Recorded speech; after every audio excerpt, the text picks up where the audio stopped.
Se loger, c'est parfois une galère quand on est jeune, qu'on débute dans la vie professionnelle, ou lorsqu'on est âgé, fragile ou en situation de handicap. Et pourtant, des solutions existent comme l'habitat partagé.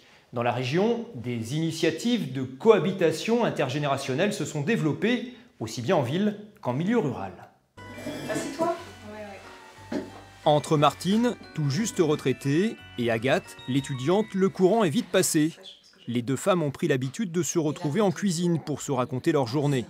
Et toi alors ton été, tu l'imagines comment? Pendant quelques mois, Martine a choisi d'accueillir chez elle une colocataire. Et l'année prochaine, alors tu redémarres sur quel... On soit seul ou en couple. C'est bonne formule pour garder une certaine dynamique. C'est-à-dire quand quelqu'un vient à la maison, eh bien je suis obligée d'avoir un minimum de tenue. Je suis obligée de respecter certaines règles horaires, certaines... Et je trouve que ça a un côté, pour moi, en tout cas personnellement, dans mon caractère, c'est quelque chose qui me paraît sécurisant. Agathe cherchait un logement pas cher sur Angers. Hébergée dans cette chambre moyennant une participation financière, elle a pu préparer sereinement son master de psycho. Avec Martine, je pense qu'on s'est bien trouvés. On aime bien partager un repas, manger à des heures assez fixes, des choses comme ça. Donc finalement, c'était peut-être plus un rituel au bout d'un moment.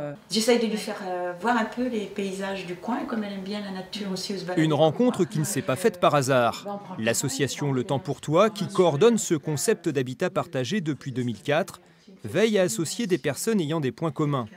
Elle fixe les règles de vie, les éventuels services rendus par le locataire à son hôte et s'assure du bon déroulement par des visites régulières. On définit un certain nombre de choses au début pour éviter en fait qu'il y ait trop de difficultés qui se présentent parce qu'on ne se rend pas compte, mais le quotidien ça peut être la cigarette, les animaux, l'accueil de personnes dans la maison.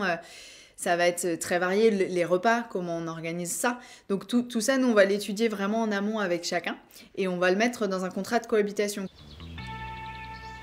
Pour les besoins d'un stage de 3 mois en entreprise, Benoît, étudiant rennais, s'est installé à Chemillé.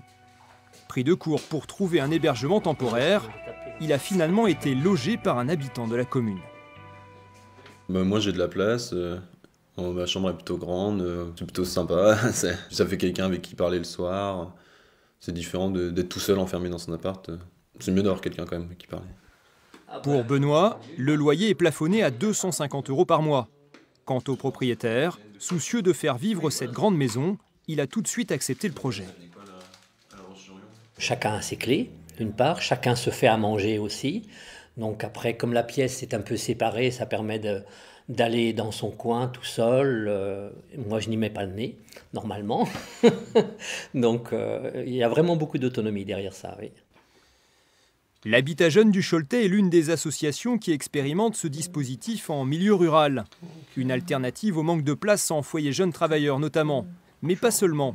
Bien plus qu'une cohabitation, le logement partagé entre générations est aussi une histoire qui se construit sur l'échange et la solidarité. Le concept d'habitat partagé a pris de l'ampleur ces dernières années, notamment depuis la loi Allure de 2014. Un nouveau texte, récemment discuté à l'Assemblée nationale, pourrait permettre aux locataires qui sous-louent à des personnes de moins de 30 ans de bénéficier de l'APL, l'aide personnalisée au logement.